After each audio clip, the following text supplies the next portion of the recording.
আজ মহান 7 আপ দিবস এমনটাই বলছেন নেটিজেনরা। আজকের দিনেই 2014 সালে 7টি গোল খেয়েছিল ব্রাজিল, যা স্মরণ করিয়ে দিয়ে পোস্ট করেছে স্বয়ং ফিফাও। এছাড়া সামাজিক যোগাযোগ মাধ্যমে ব্রাজিলের রাইভাল দলের সমর্থকরা নিয়মিতই ট্রল উৎসবে মেতেছে দিনটিকে নিয়ে। আরো শুনুন প্রতিবেদনা। বিশ্ব ফুটবলের ইতিহাসে অন্যতম চরম বেদনার দিন ছিল 2014 সালের 8 জুলাই দিবাগত রাত।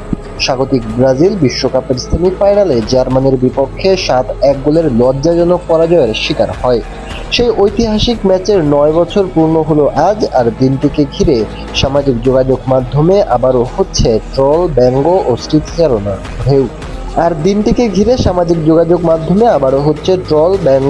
স্মৃতিচারণের ঢেউ। অনেকেই দিনটাকে ব্যঙ্গাত্মকভাবে অভিহিত করছেন মহান 7 আপ দিবস হিসেবে। বেলো হরিজোন্তো শহরের মিনেইরাও স্টেডিয়ামে অনুষ্ঠিত সেই সেমিফাইনালে ম্যাচে ব্রাজিলের বিপর্যয় শুরু হয় ম্যাচের একবারে শুরু থেকেই। বছরের এই দিনটি ঘিরে আজও আলোচনা থেমে নেই। সামাজিক যোগাযোগ মাধ্যমে 7 আপ দিবস হিসেবে পরিচিত এই দিনটিকে নিয়ে তৈরি হয়েছে অসংখ্য মিম, ব্যঙ্গচিত্র ও রসাত্মক পোস্ট।